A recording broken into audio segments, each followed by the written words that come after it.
Goblin Squire investigates. Hey everyone, and welcome to another instalment in my series Goblin Squire Investigates, where I bring together my background as a researcher and my experience as a miniature painter to ask your questions all about miniature painting, hobbying, whatever it might be. You know what to do. If you like the video, click like, subscribe. I'd love to hear comments, ask me a question for a future episode. It would be great to hear from you. But in the meantime, we'll get on with today's episode. And the question for today is, what is a wet palette? People keep telling me I should use one, but I don't know what it is. Well, just before I address what a wet palette is, I actually want to talk about the last bit of that question first. People telling the person who asked this question that they should be using a wet palette. Now, I personally do use a wet palette, and I'll explain exactly what the strengths and weaknesses are a little later on. But I also know some amazing painters, some award-winning painters who don't use a wet palette. So I think I just want to say, really, do your own thing. Do what works best for you. Just because other people are telling you that a wet palette is what you need, that doesn't necessarily mean it's the case. But at the same time, I hope this video educates you, lets you know maybe why.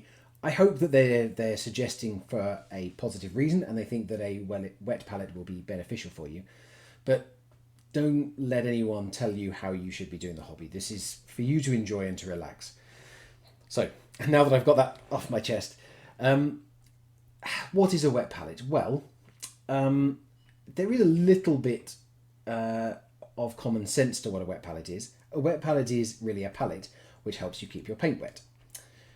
But that disguises a whole load of complexities beneath the surface of that.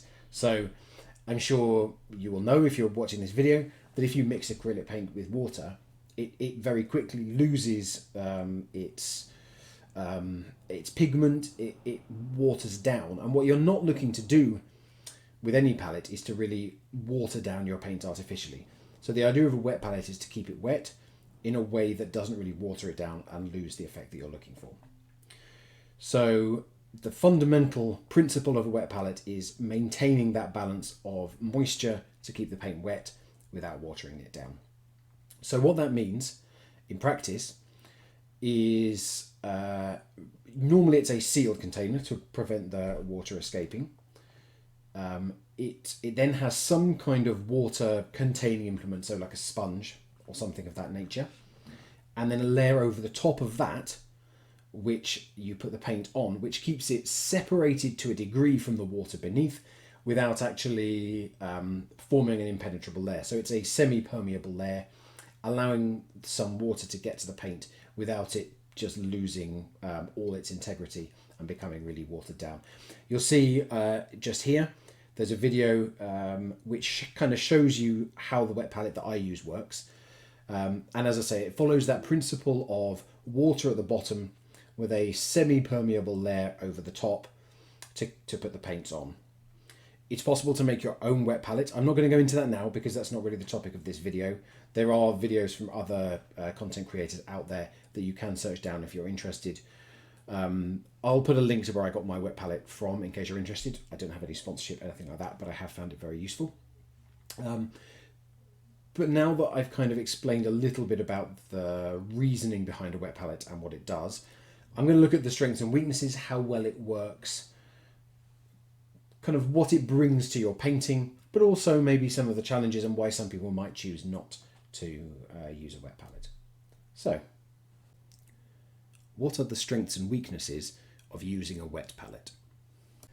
So all the benefits of using a wet palette stem from that one property of being able to keep your paint wet for longer. I'm sure if you've done any miniature painting, you've had the problem where you put some paint onto a palette and it just dries up. It doesn't stay usable for very long. Now, a wet palette fundamentally allows you to put paint out onto a palette and keep it usable for a long time. Now that's great, particularly if you live in a very hot place. I live in Scotland, so it's not always the hottest here, but even so we do have problems with paint drying up. but it means that you can keep it usable for a long painting session. You can even keep it for hours, days in a good wet palette, and it stays usable after all that time. I'll show you later on how well it works keeping it for a long period, or at least how well mine does. And that's great for using a single colour and painting and being able to go back to it. For me, where a wet palette really comes into its own is when you start mixing paints. So when you have a beautiful middle tone, so let's say you wanted a nice pink colour, and you've mixed the red and the white, and you've found that pink colour that you really wanted, and it's perfect for what you're looking for. When you've done that on a standard, let's call it a dry palette, you have a very limited amount of time to use that colour. If you're using a wet palette, you can mix that in large quantities. You can use some on your miniature, and again, you can come back hours later, you can come back days later, and that's still there. So when you're mixing colours, for me, that's where the wet palette really shines. And again, that's kind of becomes particularly true if you're doing a wet blending technique. So there, when you're looking to mix together 2, 3, even more colours, finding all those intermediary shades and then putting it onto the miniature. Wet blending with a dry palette is perfectly possible, and I know some people who can do an excellent job with it, but you're very time restrained when you're doing that. You have to work very fast. You have to get those layers on while the previous layer is still wet. So if you try and apply paint onto the dry layer, you lose the wet blending effect. It's just going to go over the top of it. But if you've pre-mixed all your colours to help you get the paint onto the miniature quicker, the danger is it's then drying on the dry palette. So you really have to kind of motor through and work that very, very quickly to get a beautiful wet blending effect. So for me, the strengths of the wet palette are about allowing colour continuity. So you don't have to remix colours you've mixed before, about giving you more time to create the effects that you want on the miniature. And as I say, I use a wet palette for the majority of miniatures I use.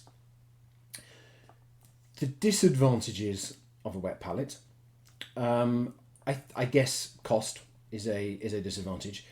You don't necessarily have to use a new paper over the top for every miniature.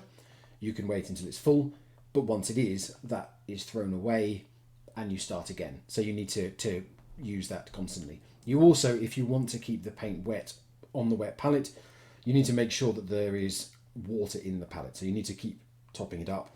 How much you have to do that, again, will depend on where you are, what the temperature is like, all of those things, how well sealed your wet palette is. Again, in Scotland, it's not such a big issue as it might be in some of the warmer parts of the world. You don't necessarily have those same problems with a dry palette. What I tend to use when I'm not using my wet palette is a simple ceramic tile. I think I paid 50 pence for one, 50 cents for one. And I've used that over and over again, and that comes clean. You can, with something like an old loyalty card, I wouldn't recommend using it with a debit or credit card unless it's an old one that you don't need anymore. But you can, with some water, you can scrape that clean and you can use it as often as you want. The wet palette requires a little more planning and maintenance than a dry palette. And so if you are putting on base layers, perhaps, where you're just slapping one colour onto a miniature, then maybe you don't want to use a wet palette. I think there is a balance to be struck between the two. I think if you are someone who has found that your paint does dry, you struggle with things like that, I would definitely recommend looking at a wet palette, because that is something which can help with those issues. But just to go full circle back to where we started, don't let anybody tell you that you need to be using a wet palette, because they find that to be the most useful. As I mentioned, there are people who, particularly those who can paint very quickly, who don't have the need for a wet palette, and they find using the old traditional palettes perfectly acceptable, and they get great results using it. So I hope you found that useful, and that's given you maybe a few inclinations about what might work for you, what you might like to try in the future. As ever, if you have any questions for me that you'd like me to investigate, leave them as a comment here. I've got links to my website down below. You can find me over on Twitter. That's linked below as well. Ask me wherever is most convenient for you. And if you like what you've seen and you'd like to see more of the same, why not click subscribe, give the video a like, hit the little bell so that you know when my videos are coming out, and hopefully I'll see you next time. Bye now.